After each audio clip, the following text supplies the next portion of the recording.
Dadyahow waxaan ahay anigu dalkeena ubax u dilaacay ilayska u daaran fiidka dirir jiilaal ku horay xaree durduraysa leylka doobida caanuhu dhamaayo dalxiis dhirtiyo udgoonka cadaalada lagu dabaalo nabada deganida samaysa.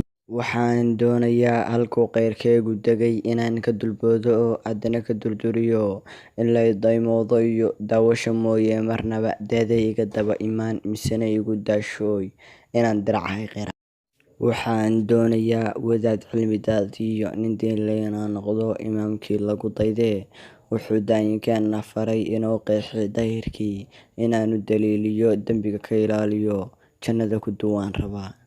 Waxaan doonayaa daraasad inaan dhigo baraa dooran ee ubadka daadihiye inuu darbi jiif noqdiyo daroogo inuu bartiyo daadoon xun inuu ahaado dulaysan u diido oo dariitada raacaya.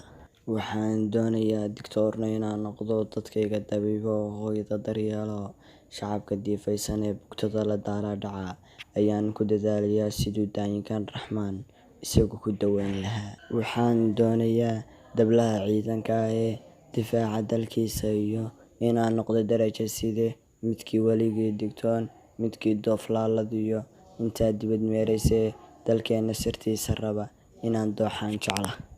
Waxaan doonayee dhammaanaan ku dayiray waxaan doonayaa inaan ku dadaale ducada